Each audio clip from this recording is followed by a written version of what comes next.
Welcome back to another episode of the Ruck and Rise podcast. This is episode 15, season 2, episode 5, I guess, but I was counting up our episodes last night because I was just curious to how many we'd done, and this is going to be 15. Happy. Yeah, exciting. And we have a really awesome, amazing guest today. We have Jenny Bugg with us. And hi. Welcome, Jenny. Thank you. Yeah, thanks so much. Jenny's here to talk about Spinal Cord Injury Ontario, raising money for them, and your walk, which is the Bugg Family 5-kilometer walk and wheel, October 20th at 11 a.m. at the Marshland Centre in Lakefield. That's right. Awesome. And why this walk? Why this cause? What's the story behind it? I want to help people. We want to help people. My husband's in a wheelchair. He belongs to the peer support team here in Peterborough, and they need our help. They need our help for money. They need our help for friendships. They need our help for just plain compassion, to have a sense of community. What else can I say? It's a very lonely place when you get put into a wheelchair, so you need to navigate a whole new world. And as they're navigating, there's always problems, and they have to figure it out. So Spinal Cord Injury Ontario has always been there for people since 1945. I actually started doing a little bit of reading, and then I was thinking about movies. And I watched a movie about spinal cord injury in 1945. It was after the war. They gave them 6 weeks to live, essentially. And if they lived, they put them straight into a nursing home. And that's what they expected of a spinal cord in that day. And now in this day, we live a full, happy, healthy life. Yeah. If we mentally can overcome the challenges of it. Definitely. So the peer support, does that kind of buddy up people? So if someone had an injury and they're all of a sudden in a chair, then they get kind of partnered up with somebody who's experienced in living that life? Absolutely. Okay. So like Friday night, we're going to go meet with a guy, a young kid. He's, I don't know how old he is, but I met him, and what he did for me that night was so amazing, because he makes you really think outside the box about humans and how we function and what you need. And, I know things about people that I can't share as long as I'm not sharing names, but this little guy, he was in an accident. He got airlifted off the highway near me.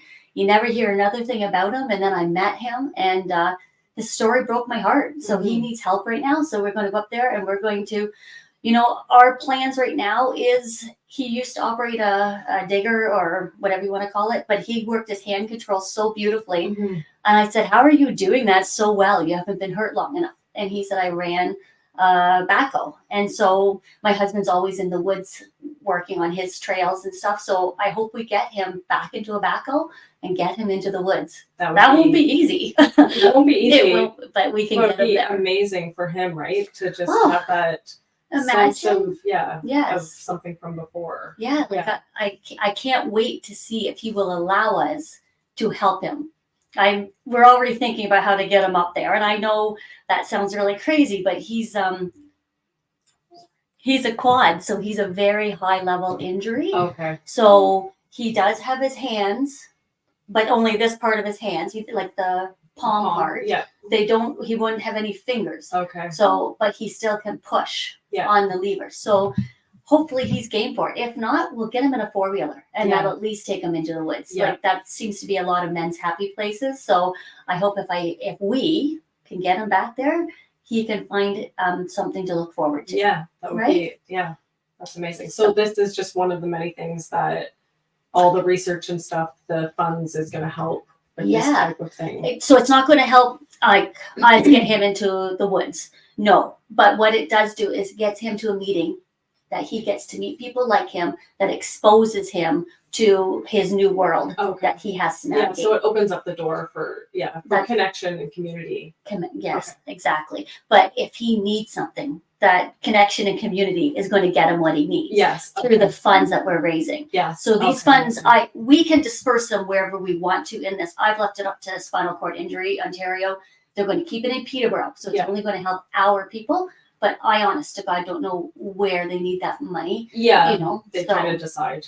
But it stays in our community, which is really cool, because there's lots of people here who need support and help. More than you know. Yeah. Yes. Okay. So is this your second time doing this walk? Did you guys do it Well, last year or? In May, I just had our little family get together. We did a walk. We wore yellow. We walked on the trail. Okay. A few people in wheelchairs came. Stephanie Bolton came, and she organized a few extra people, and it was really, really nice. And I said, we got to do it again, because that little walk raised them $600, and those Awesome. people were so thankful for that money. And then over Labor Day weekend, I said to Glenn, if we're going to do it, we got to get on this, because the weather's going to change. And he said, well, when do you want to? And I'm like, I don't know. So I threw it October 20th, and here we are. So Amazing. I know it was really fast. It was fast, but I think like you've got the momentum going, and Yeah. it seems like the donations are starting to come in. How much have you raised so far? Do you know? I think we're around 4,500. That's amazing. It is amazing. So we're on 2 weeks now, I think. And it is amazing. And that page is opened, and I'm connected to Paul, and he's up in Ottawa actually, but he's helping me every day just to know where the funds are, and not every day because I'm driving him crazy. But I'm keeping a close track on where you're yes, at. I need to know where I'm at, because it's driving the motivation for me. And Yes. Yeah. it's just I think about not going to Tim Hortons and giving $5 to this charity, because if that happened, that would be unbelievable, right? Yeah. Oh, for And sure. so I just hope that we raise. My goal was $10,000, and I was actually embarrassed to say it because I thought we'd get nowhere close. And now in my head, You're like almost halfway there already, and I you still have almost a month. so I'm hoping for $20,000 now. Oh, And I okay. know that's like above and beyond, but anything's possible. Absolutely, and you never know, right? And even if you get 10, that's $10,000 that they didn't have before. That's gonna be. It's a huge amount of Yeah, money. exactly. You lose sight of the amount of money, because then the goal gets bigger, and that's just the way I work. I Yeah. can't Well, change it's that. good to have a big goal. Sure. Yeah. But anyways, everybody's been so generous so far. And my kids tonight they're all meeting to make bracelets. And those bracelets they're going to hand out to anybody who makes it. So back up at the shop, I have a little donation bin. And now beside the donation bin, I have a little bowl of bracelets. Okay. So everybody's making bracelets for us right now to give as a thank you gift for those dollar donations. Cool. If it's a larger amount, or if it goes onto the our donate page that's on the internet, Yeah. then Spinal Cord Injury is sending out receipts to everybody. Okay. Perfect. So they'll get proper receipts and all that stuff. Amazing. Yes. Okay. And just while it's on my mind, if people want to donate, what is the best way for them to do that? Well, If they're far away and they can't come to the walk. yeah, so there is a donation page, and it's in my phone, and I don't have it right now. Okay. But we could definitely get it. And I'll attach it to the show notes. Okay, and they can also follow my Instagram Okay. page, and we can attach that to the notes too. Can we do Yeah. Yeah. that? Okay. Yeah. And just say what your Instagram page is so people can start. Do you know what it is? Isn't it? It's Jen's Trick of the Trades, I believe.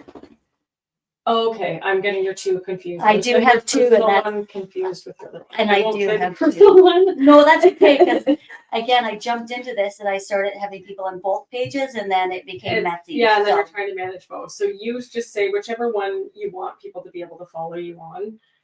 Yeah, so Jen's Trick of the Trade is the perfect one to follow me on. Okay. And then I can also find this the SCI donation page, the .org part. Okay. And then once I find that for you, we can read that. Sounds good. Okay. Amazing. Or if anybody follows us on Rock and Rise podcast on Instagram, you can always find it through me as well. So there's a donation page at sciontario.org/bug5k, and that's bug with 2 G's. Okay. Okay. Cool. Did we do that right? Yeah, we did amazing. Okay. Yeah. Perfect. If anybody has questions, they can reach out. They can send me a message, and I can send them in the right direction. Thank too. you. Yeah. Thank you so much. Easy. Yeah. And then if people want to come, who live locally, who want to come to the walk, I know I'm coming. Thank you. Can't wait. Thank you. So it's in Lakefield. We're gonna go like 5 kilometers. Yes. So we went the other day again with the kids and walked it, and it's 2.33 kilometers. So we're going to ask people to do it twice if they really want to, but Okay. it's not about the length of the walk. It's about getting people out. Yeah. Actually, the radio station's going to be there, and it's going to be exciting because we're going to have music, and we're going to have my kids are handing out balloons. We're going to have pop and chips. The Lions Club gave us pop and Fun. chips. like, yeah, it should be fun. It should feel alive down there, and Yeah. I'm excited for it. Perfect. So we're meeting at the Marshland Centre and then going like along the water, like on the Yeah. trail. So the trail, it runs around the trailer park. Yeah. And then it comes out at the timber bar. Yeah. And then it runs along the Yes. water. Yeah. So That's nice. Yeah. Yeah. And any wheelchairs that are like, if they can't go on that little path, which is wide enough, we made sure, but they can just take the road loop. It's a 1 kilometer loop to keep it simple. Yeah. Yeah. We just want the people out. We don't really care where they go. Yeah, exactly. Yeah. It's about coming together, raising money, creating support and community. Absolutely. And having a blast. Yes. Yes. Awesome. Okay. That's awesome. I wondered if you could maybe just help us with a little bit of what the difference between like a quad and a para are. Oh, yes. Okay. So when you're a paraplegic, you are paralyzed from your waist down. Mhm. So you can't feel from your waist down. So bladder control, bowel control, of course you can't walk.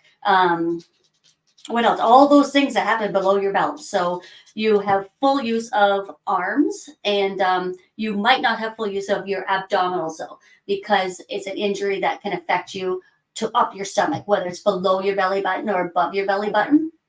So that's like the Cole's notes for paraplegic. A quad, they will have their shoulder rotation, generally speaking. Mm-hmm. They will hopefully build enough strength to have their lungs functioning. And they will have they might have a push in their arms, but they will not be able to grab with their fingers. So a quad, generally speaking, can't feed themselves. They can't hold a pop can. They couldn't hold a glass. They can perhaps find a way to make a telephone work by the voice command if they can manage that button. But everybody is so different. You never know how that injury is going to be. So genetically or generically speaking, it's from your waist up, and you have very little that you can do on your own. Yeah, makes sense. Yes, it's not easy thing at all. No. So if you're sleeping, you need to be turned. You need to be turned so you don't get bed sores. So Glenn, my husband, he can turn himself in bed. He can dress himself. He gets up every morning and does his own thing. He leaves me at 5, and I maybe see him by 6 for dinner.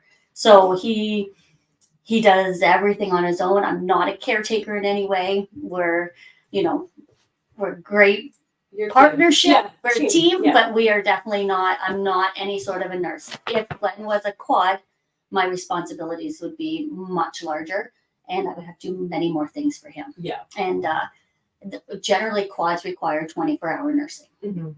And we all know since COVID, nursing's been a real challenge for everybody. So that's another strong problem that they have. Yeah, for sure. And to financially be able to pay for all those things. Yes. Too. And now Spinal Cord Injury Ontario cannot, of course, afford to ever pay for something like that, but they can put you in touch with people that can help you get, more things like that you need. Yeah. Like, that's above and beyond what they can do. Yeah, but they have the connections at least They have connections to help you. everybody. Yeah. Okay. Yes. That's perfect.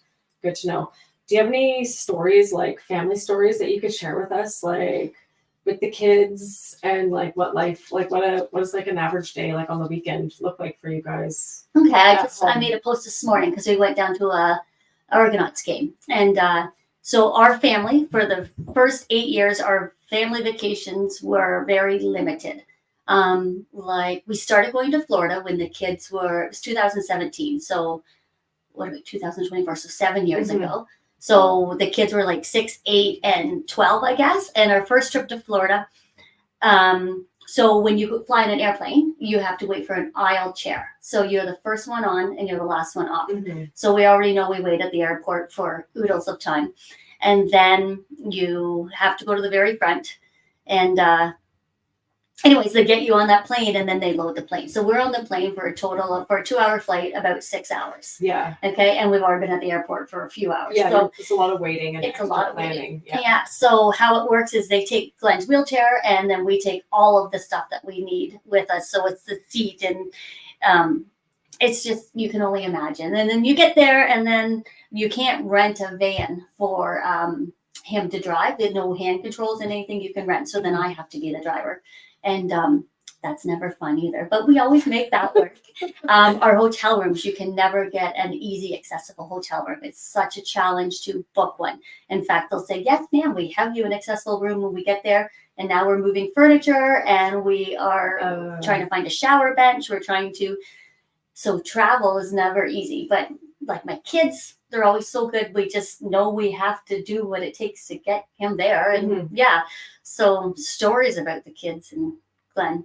When we get on the pontoon boat at the cottage, all three of us have to put our weight on the side of it to make it low enough to make it level for Glenn to just get on. Okay. Yeah. And so that's really so cute because, if you're trying to bring down some pop and chips and you're trying to get everybody loaded at the same time, it's always a bit crazy for a few minutes until the job is done. Yeah.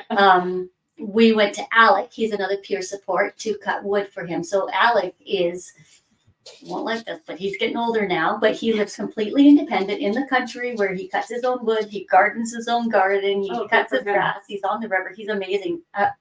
Amazing man, but he wanted to cut wood one day, so Glenn could cut wood. He wanted Glenn to, because Glenn used to love to cut wood. Mm-hmm. So we get out to Alex, and all of a sudden, Glenn and Alec are on the ground with chainsaws and a wood splitter, and my kids are like, Mom, and I'm like, just, I don't know, help them, get the big pieces, take them to them, pile the wood. Oh, it was. That's awesome. Fun. It is awesome. Yeah, it's very resourceful, right? They're just like figuring out a way that makes it easier for them. Yeah. Like Nick always says, Glenn's more capable than most men because he just has to find a way to make it work. And I love that. I love that my kids get to see that nothing is easy. Everything's hard, and we make it work somehow. Yeah, exactly. Yeah, they never give up, and it probably makes them like very creative, outside the box thinkers too, right? Because I'm sure there's like all these little things that might just pop up in the day where you have to figure out your way around it. Well, we're always talking about leverage because I'm so small and we have to lift big things. Yeah. And like, if we can figure this out, Yeah. So I was just thinking about a cute story. We were on the trampoline the other day, and Eddie's 3. She's our little grandchild. And she's like, come on, get on the trampoline with me. And Glenn says, Eddie, I can't. And she goes, Papa, come on. And Glenn goes, Eddie, my legs don't work. Well, my legs work. Watch mine, and maybe yours will work too. We just laugh. Like, what do you say? Yeah. It's so sweet. Yeah. So those are the kind of things that my family deals with all the time. Exactly. Yeah. And to her, she was just like, come on, let's go. She wanted him to be included. And that's so sweet. It's so sweet. Yeah. We're always in the woods, like I said earlier. So we have a 4-wheeler that Glenn can drive, and that's great. Mm-hmm. And we try to take the kids in there as much as possible. Our family times are probably different than most family times, but we're still doing stuff together. Yeah, and that's the most important thing. Yes, it sure is. Yeah, that's awesome. Do you find are there days where he's maybe in more pain than other days? Like, is it just with his injury and stuff like that? Yeah. Every day, like waking up every day, he's not sure what he's going to be getting into, kind of thing. Like, well, he's too pig-headed to feel like that. So okay, well, that's you need to be pig-headed. Yeah, I think so. So when we wake up in the morning, we get up at 5, and when that alarm goes off, Glenn scares me. He's just like flings out of bed, sits straight up in the air, which is amazing. And I, roll and moan for a minute. And then his first stop is to the bathroom because he has a routine that he follows. So that takes 30 minutes. So we know whatever we're going to do, we need to leave Glenn alone for 30 minutes to get showered and dressed and all that stuff. So, but he does have a bad side. His one side's always sore. And when he's in his office all day, that's when I find he's the sorest because I think it's the cement and the stress. So, he's got some good creams. We just rub it down every night. He used to go to physio all the time for it, but it felt great for a few minutes and then it would tighten back up again. So his pain level is, luckily for him, fairly minimal because it's in one spot, but it's a constant spot that's always nagging, kind of like a toothache. Yeah, which would be hard to live with, but it sounds like he's got a really good kind of mindset and he focuses on other stuff. And it sounds like you guys get outside a lot too. And I wonder if that helps everybody's I think it does.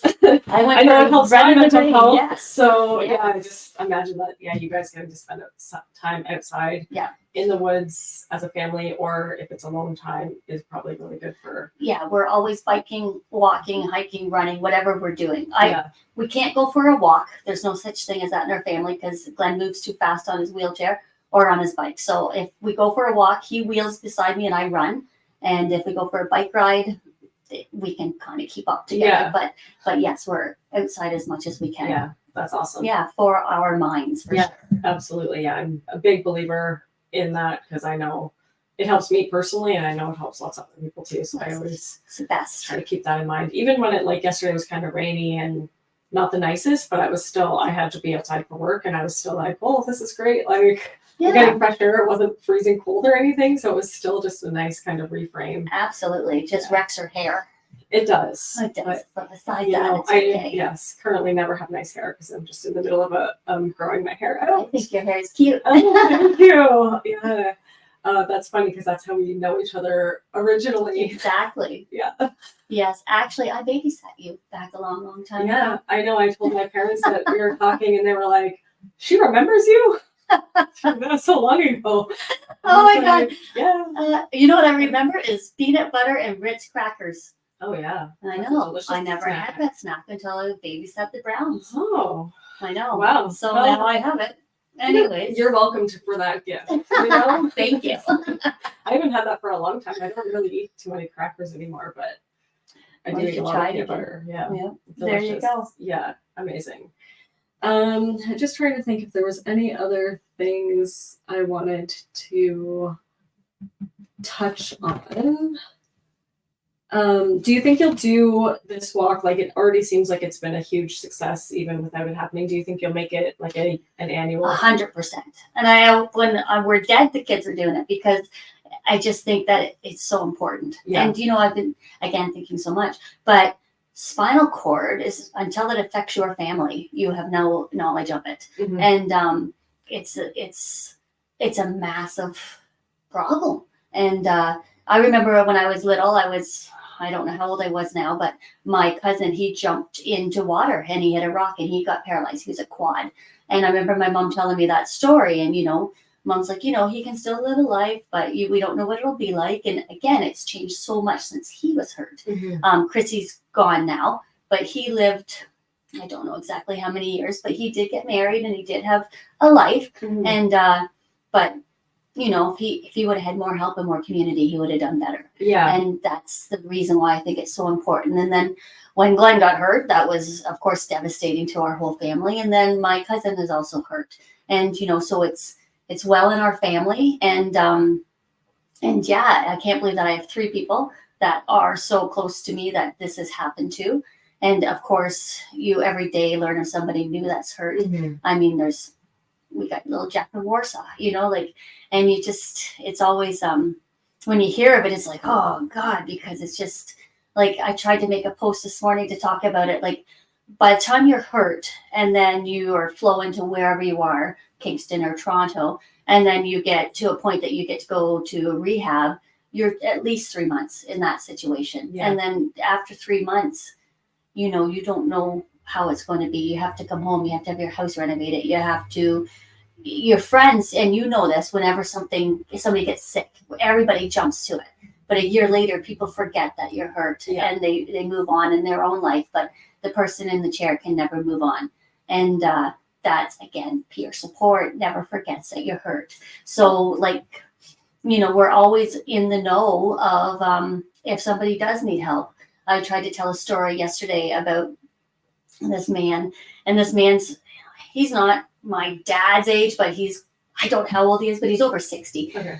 I think. Doesn't matter how old he is. Anyways, he got hurt again. I think he fell off a roof, and he wasn't in a good spot because, you know, there's not money. If you fall off a roof and you're not insured for that roof, you don't have any money to help you with your injury. So he didn't have any money, and he was in a pretty bad spot. Anyways, again, Stephanie found him housing that he could afford, and he got into a house. And once he got into that house, Alec, I think, got him a bike.